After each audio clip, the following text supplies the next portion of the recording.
Have you dealt with inequity of pay, imposter syndrome, workplace bias, or simply being overlooked for promotions?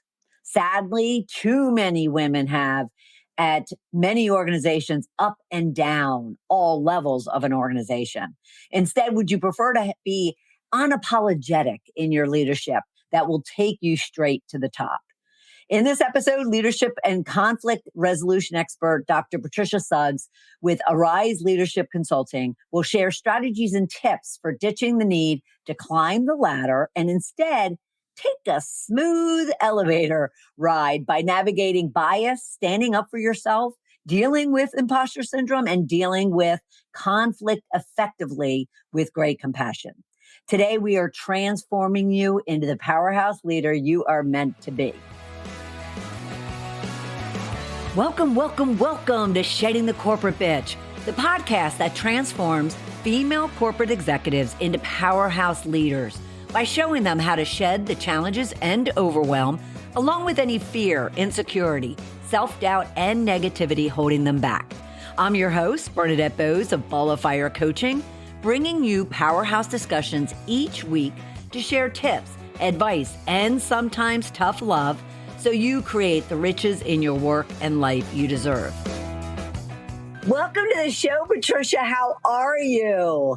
I'm great. And it's wonderful to be here. It is wonderful to have you here, especially to talk about this topic, which I absolutely love, unapologetic leadership. And you cover like a great deal when it comes to this subject around being unapologetic for, I'm assuming, who you are. But I'd rather hear from you. What does unapologetic leadership look like to you in a leader? Okay, for me, it's because I work largely with women, typically. And the unapologetic for me is that they are willing to stand up within their true power and leadership and not apologize for it.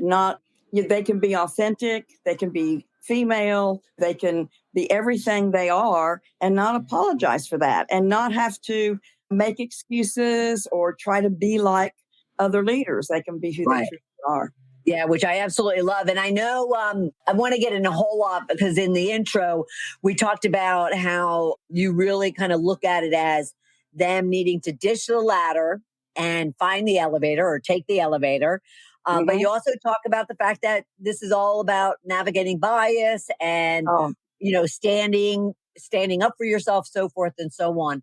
What brought you personally, to this area of focus and expertise from your own experiences? Yeah, I know it came from my experience as a minister in the late 70s, going to seminary, very few women there, starting to serve churches for a while, and they had never had a female pastor. I'd never had a female pastor, so I didn't know what it was like.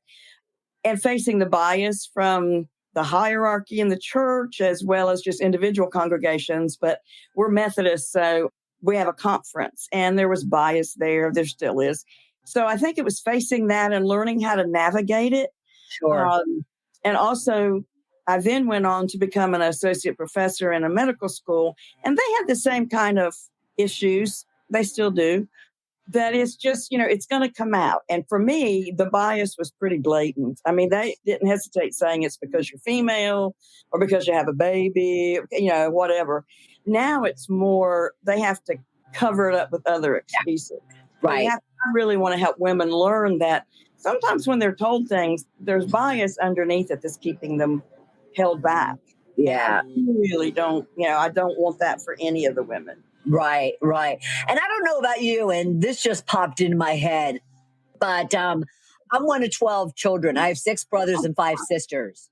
Wow. And this whole subject that we're talking about is stunning to me that women are still dealing with it because we have dads, we have uncles, we have brothers, and they have daughters, sisters, mothers, and to think that they accept kind of the discrimination and in the inequity. Oh, absolutely. It blows my mind too. And I even had one friend one time say that she didn't experience any bias in the ministry. And I'm like, oh, really? But yet she told me issues she was having. And I went, yeah, okay. Well, that's a good point. So, have you found in your career and in your experiences that people just don't understand the concept? Like, they don't really truly know what bias means and looks like. And Yeah. therefore, they express it, in what you just said, in Mhm. their own encounters. But at the same time, they're not labeling it bias. That's true. I do find that. I think because it is more covert now, it's not politically correct, it's not legal actually to say things that are blatantly biased. So they do cover it up and they make other reasons or other excuses. Yeah, they may say things like, well, you're just not ready, maybe down the road. I mean, there's all kinds of things they can say. And as long as you accept all of those, it's going to keep happening. So they Right, need right. to understand, yeah. So, what do they need to do to not accept it? What steps do they need to be taking to ensure that they don't accept those type of new excuses? I think when they hear them, to ask for a lot of the reasoning behind what they're being told. I mean, not to accept it at face value, to begin Yeah. asking questions. Now, wait a minute. Or if they have seen their male colleagues in particular have the same kinds of issues, but they're going forward, but yet they're holding the female back, it's bringing that out. I had that experience when I was just entering seminary. You have like all this hierarchy stuff you have to go through. And I remember talking to one of the men, young men who was going through the same system I was. And I remember saying, well, gosh, didn't you think that was awful having to do da da da? And he goes, I didn't have to do that. And I'm like, oh, really? Well, this is interesting. Oh no. Oh, Yeah, and that was years and years ago. So I know it still happens, and you just have to keep questioning it. You can do it in a nice. You don't have to be belligerent or aggressive, but just say, I really need to understand what's happening here. right. Because isn't there a fear? Do you find that women also have a fear of challenging and pushing back? Oh, Because then again, that's going to be used against them. Is oh that yeah, your experience? because many will say, well, they're afraid of losing their job if they confront their boss. They're hesitant because maybe he'll take it the wrong way, or they'll be called bitchy, if I can say that. I don't know Yeah. what that's. The But show is called Shedding the Corporate Bitch. So that's yes, right. you That's, can I say figured it. it was very good. Yeah, being called that or being called, because when women use their talents and when they come back at someone challenging, then we're called bitchy. Whereas Right. when men do it, it's what they're supposed to do. I mean, Yeah. men question everything. I mean, they're not going to sit back and take all of that. So I think we have to be willing to just begin to probe a little bit more, begin to understand a little more, find out the history of what has happened in the past with this particular boss.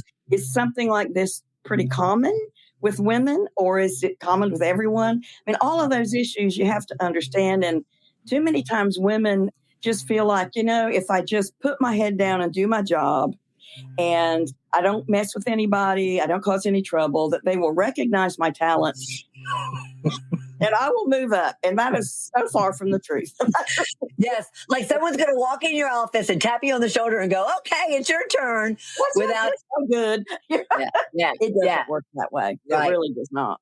right. So, what is your thoughts on the fact that they just need to find a different means of communicating and asking those questions and probing for that information as opposed to, just going, like you said, they don't have to be bitchy about it. They don't have to be aggressive about it. Mhm. So, do you find that there's things that they need to be doing to formulate that conversation? Yeah, I think so. I think, and it's using a lot of the skills. And this is the one training I really love doing because I think even men, well, I know men and women need it. It's how to deal with conflict or difficult situations. It's how to stand up for yourself in such a way it's not seen as aggressive. Da da da.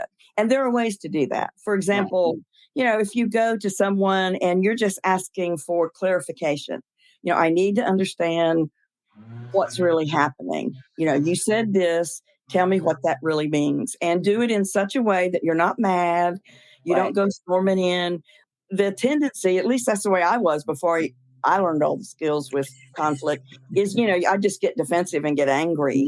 Mm-hmm. And of course, then it was looked bad on me. It didn't help anybody. And we just kept going in circles. It never got anywhere. But when you use skills like two that are really important are you learn how to do deep listening. You learn how to really hear what the person is saying, and you question until you understand it. So you'll say things like, okay, here's what I'm getting from you. Is this correct? Or are you trying to say something else? And powerful questions. When they talk to you, just be curious. What is it I want to know about this? And the big thing that I think really to start with is to begin learning to start out with your intention of being, I want to make this work. I want to have a good relationship with my colleagues and my bosses. That's what I want. And so you approach it with that kind of intention instead of, I'm angry, I'm going to get them.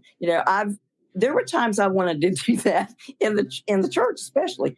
I wanted to, I could have gone and complained and all this kind of stuff, but it wouldn't have done me. There are certain things I let go. I mean, I learned which was the battle and which was the war. And I learned how to make it to where I could still win what I ultimately wanted to do without having to win every battle. Yeah. So don't react, kind of take a pause. And do you talk about like them really being purposeful? You said intentional, but purposeful about thinking about how are you going to ask these questions? Yes. Oh, yeah. You think about it before and you train yourself. This took me a long time. Well, not a long time, but it did. For a while, I had to practice a lot, learning how to keep in conflict training, they call it non-anxious presence, where you don't have the defensive, harm folding. You don't have a defensive stance.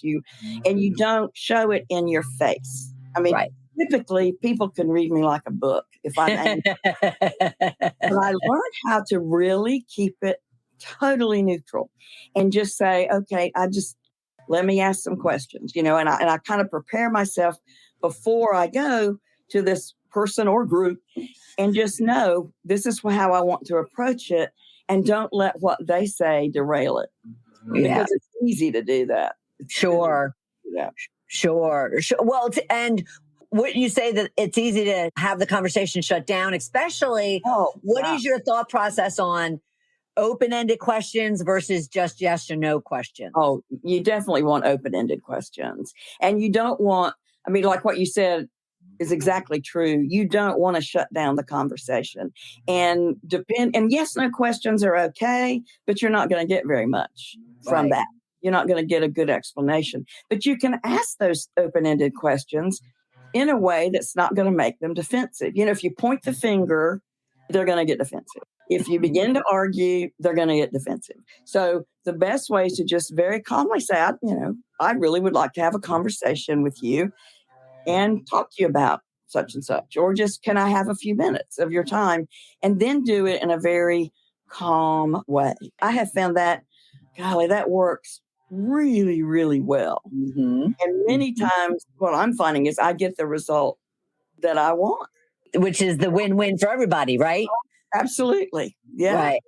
What is your approach in regards to even backing up and being more proactive in that you seek out those individuals as mentors, advocates, sponsors? Is there something that especially the female leaders need to understand when it comes to having those type of partners? Right. It's interesting. When I was in ministry and the medical center, my main mentors were male, and I picked them carefully, and they picked me. They were not putting me down. We met, we, worked on some committees together, and they would ask, how I was, and they would give me ideas. They would help me. I could ask them questions. And the more I got to know them, I realized, oh my gosh, these are the mentors that I really need. And in a male dominated profession, you don't always have female people that you can turn to, that are in that experience. And so it took me a while, but I think you have to observe and you have to don't poo poo the idea of using males as mentors. They're wonderful when they're supportive. I mean, they're fantastic. Right. And they can open doors that sometimes other women cannot. So, it's not saying I'm going to limit who's my mentor, but I'm going to go for the person after observing and being around them for a while who seems to get me, to understand me, and they're not using me for their own gain. They're helping me in my own movement within my career, and they're doing it in such a way that it shows it's to help, not to hinder. But you have to be careful because some men will, of course, men and women too, you can be manipulated, and you don't want that. Right, right, right. Well, and isn't it just also appropriate, I guess is the only word that's coming to me right now, in that they go to a man, because if it's men that is kind of creating those walls and putting up those Mhm. barriers, then you want to kind of figure Oh, out exactly how to navigate right. um, male thinking and male attitudes and biases, as we mentioned. So it would be more appropriate, not that it's missed that you shouldn't have a female, Oh, but no, it would no. be more appropriate to have a male mentor. Oh, yeah. I remember one time I was so angry at my immediate boss. I was really mad, and I had a right to be. I mean, it just wasn't a good situation at that time. He didn't really know what he had done, but he had really ticked me off. So I go to one of my mentors who was male, and he said, "Well, number one, don't go to him like you're feeling right now. I mean, if you go like this, you've lost Right, because they'll get immediately on the defensive." right. And so he said, "Take a couple of days, make an appointment." And I did all of that. And it worked beautifully. I was open, I was honest. And my boss said, "Oh my gosh, I didn't realize I'd done that." Or I didn't realize. And so we ended up forging a much closer relationship. But had I gone in the way I was feeling, Right. things would not have, no, it would not have gone well. So you mentioned two things in there that I want to drill into. One was you said, I think you used the word criteria for who it is, the type of person that you would want. What was that criteria for you? And or what should women consider on that little checklist as far Yeah. as who they should be looking for as they're observing other people? Oh, that's a great question. I watched and noticed, for example, in the medical center, we worked on grants a lot. And I had never written one. So I was looking for someone to help me with that. And I began watching, who do my bosses work with? What is their relationship? Is there an influence? Who influences them? And one of my mentors was great because he was a great influencer. He got me into areas that I don't think I ever would have gotten into. So I look for someone who, and it takes time. You got to give yourself time to observe. But those persons who seem to be where you'd like to be, but also who seem to know, who seem to just understand how to work with other people, and they have relationships with the higher ups. Yes. And you want that kind of person. You don't want someone necessarily that, yeah, I like where he's at, I'll go with him, but then he ends up, yeah, I mean, I had a boss too. I mean, I'm sure everyone has at one point or another that was very, kind of micromanaging. Mhm. There was no way I'd use him as a mentor. I mean, that Right. was not going to happen. And Yep. he wouldn't have been one. He just Right. wouldn't have done it. But and we never had a formal, will you be my mentor? I just began going to them with questions, and I'd help them when they needed it. And they would help me. If I had questions about a grant, they would involve me in those. And so I just began developing those friendships and began to see how they really worked. And the mentors that I had, I mean, they were phenomenal because they were selfless in that way. I mean, they made sure they got what they needed within their job. I mean that they were climbing the ladder, but they didn't put that on me. I mean, they just helped me do it too. They didn't do anything that seemed like they were enhancing themselves at the cost of me.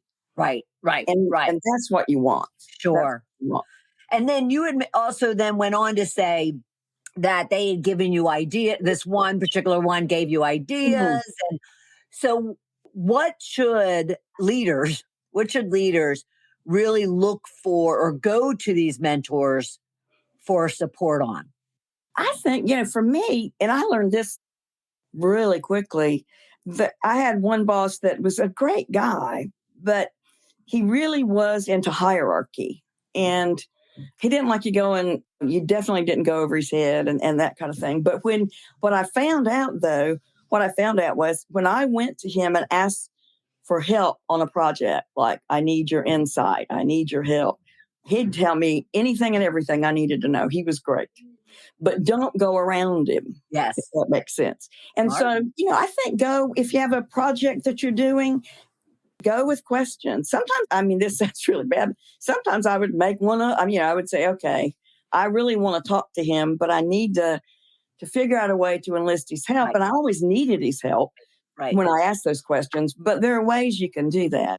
I found it was extremely beneficial and really helped me with that particular boss and with my project. So if you have a project that you have any questions on, go to the person you think can really help you. And if you go to someone that you think could be a mentor, but they don't help at all, they just brush you off or they say, go to ask someone else, then that's not your mentor.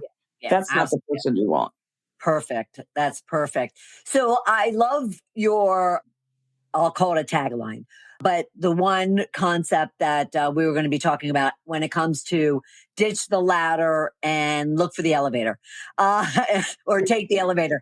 What exactly does that look like for leaders? I think it for me, it's instead of just going the ladder route, which is one rung at a time, and you're going up linearly. I think the elevator, it's a broader concept. For me, it represents more collaborative. It goes, I don't know, there's something about an elevator. It's faster and it's got more collaboration involved in it. It's not just saying, okay, I'm here and I'm going to take this step and then this step. There are lots of ways to advance without going straight up a ladder. Right. And You can only one advance. person can take a ladder, but a bunch of people can take the That's, elevator. that's true. Oh, exactly. That's excellent. And yeah, you can't really, the linear way, it really is one step, one person. And the elevator, hey, you got a group, you collaborate, you work together and you move up at the same time. For me, it's just a beautiful way of saying, okay, there's many more ways to advance than that linear ladder way. Love it. Absolutely love it. We both know, and a lot of the listeners know too, that to be unapologetic, it really requires a great degree of confidence and Mhm. certainty, boldness, and whatnot. What is really creating the unbelievable imposter syndrome within very smart, very capable, high potential individuals? What is creating that? I think I read the other day, it was fascinating to me that Maya Angelou would talk about how she would, as famous as she was, she said, there are times I'm thinking, they're going to figure out I'm a fraud, and I'm like, really? And there are other women high up in military I read about, and there's moments where we have that somebody I don't really know if I'm quite right for this position. I think it's a lot of it's just how we grow up. And it's not blaming, I'm not saying it's all parents' fault. It's Right. society. It's what, we're kind of expected as females to do more serving oriented things. For example, I read something the other day about women, why they want to leave corporate, many of them. And one of the things they were talking about is that women, many of them in corporate, they end up doing so much more that isn't recognized. Like they do more nurturing of team members. They show so much concern for their employees under them, and that they spend a lot of time dealing with what the needs are, dealing with what the team needs. Also, in DE&I activities, they're the ones, but they're not always recognized for that. In fact, many times they're not paid for the extra time they put in, and they're burned out, and they're just tired of doing that. So I think, for all of us, society kind of expects us to do that, to do a lot of unpaid kind of things. And we're not expected to speak out as much. I mean, even Right. though we have come a long way, we've got a long way to go because I think there are still those in power, predominantly men, who just don't take our word as much as they take a man's. And so Sure. we're constantly thrown up against those kind of obstacles. So we incorporate it. We begin to think, maybe I'm not quite the best. Or they did a study on men and women applying for jobs, and what they found was women want 100% of the qualifications Mhm. before they even go for the job. Right. Men, 40 to 50% of the qualifications is enough because they figure they'll learn it on the job. They'll learn Right. everything else on the job. They're taught Right. to do that. Think Right. about boys, just in school. I mean, I remember that boys were, kind of the, I don't know, teachers' pets many times. They were expected to speak out. Women weren't. I mean, young girls weren't. We weren't Mhm. expected to do that. And if we did, it wasn't seen as very pretty. Do you work with younger people to where do you see a change? Or have you studied and researched and seen a change to where the younger people coming up behind like the baby boomers and Yeah. whatnot, they are requiring and the women are stepping in more I than I older think women? so. I am slowly seeing, yeah, it's slow, but yeah, I'm seeing more of that, especially with, the younger generation, like Gen Z, and I don't understand all of those acronyms, but the Gen Z, but the millennials, the Gen Right. Zs, I mean, they have a different perspective, much different, Yeah. and their expectations are higher. Sure. Yeah, when we came through, we kind of knew what was happening. And we just had to kind of go with a lot of it, but that's not true anymore. So yeah, I see hope.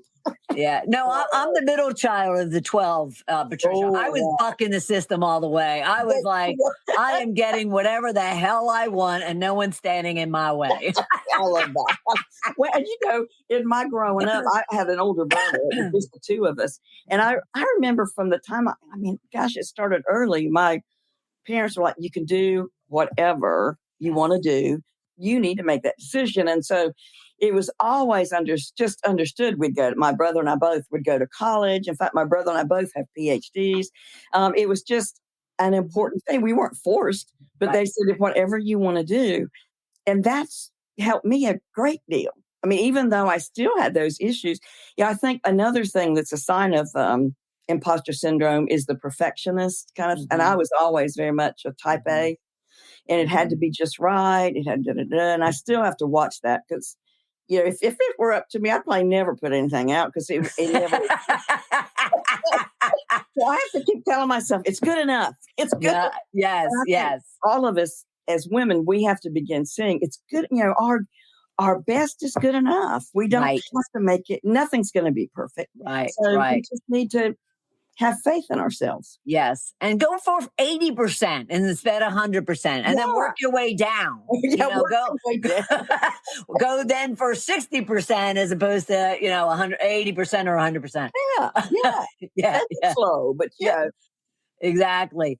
Well, in regards to kind of overall approach that women can be taking when it comes to them really becoming unapologetic leaders, what would you kind of like a little checklist of something they could be taking away right now in order to be able to be that type of leader? Yeah. I think they need to really determine what they feel is holding them back. Is it something within them? And so many times you may not see it yourself, but you can get hints on, is it me hesitating? Is it me, So be sure you understand where you're coming from, and what's holding you back.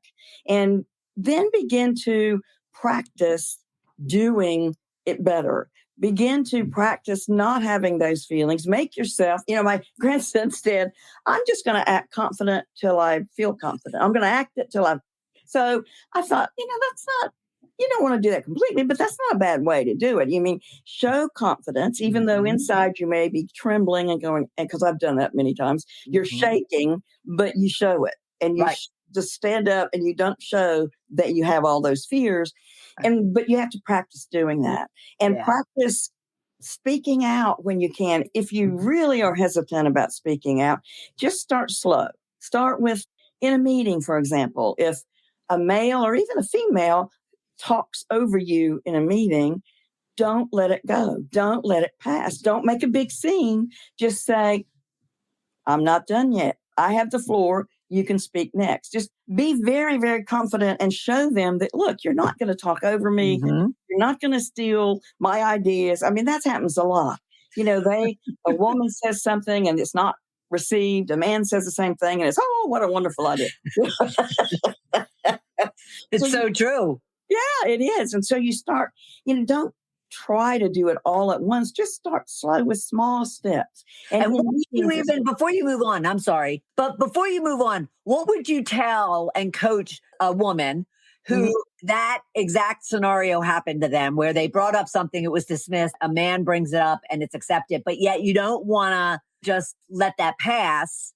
Right. What would you suggest that they say so they can be recognized that that was their initial idea? Yeah. I think just before the conversation, you may have to even interrupt, after they're been cheering for this man's idea.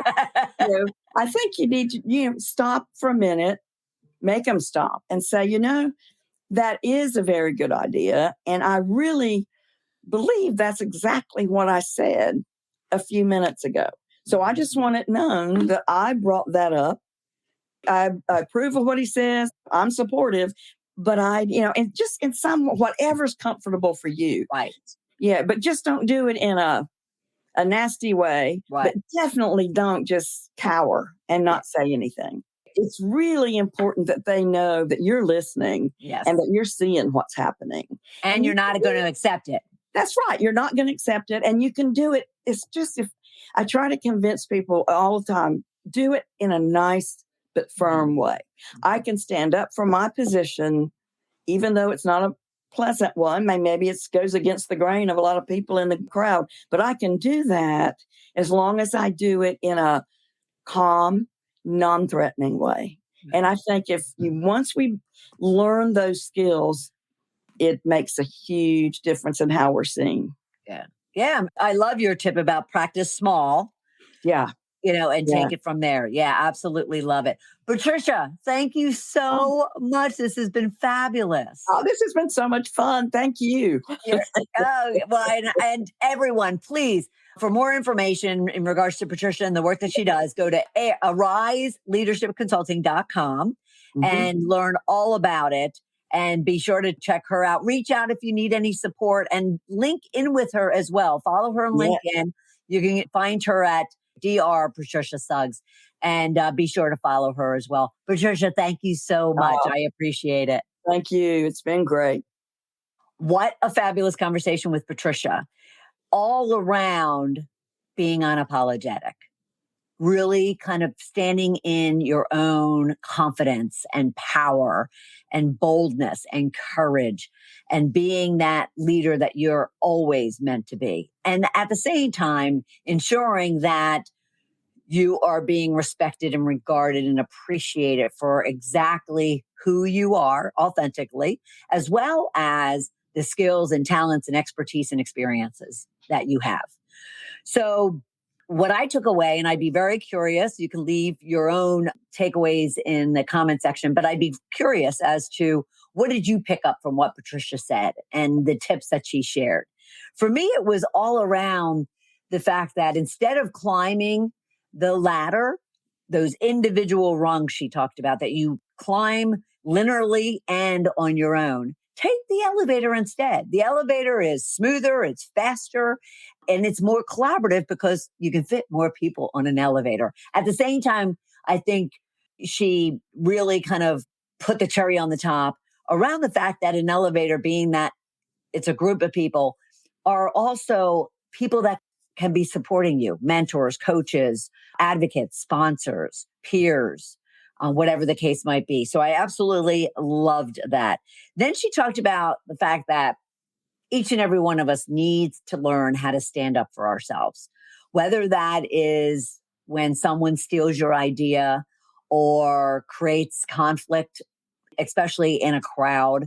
Really finding the confidence and the message that you want to convey very unemotionally, but very directly around ensuring that you are being regarded and respected and not being dismissed or overlooked or having your ideas taken from somebody else. Really, really important tips that she provided.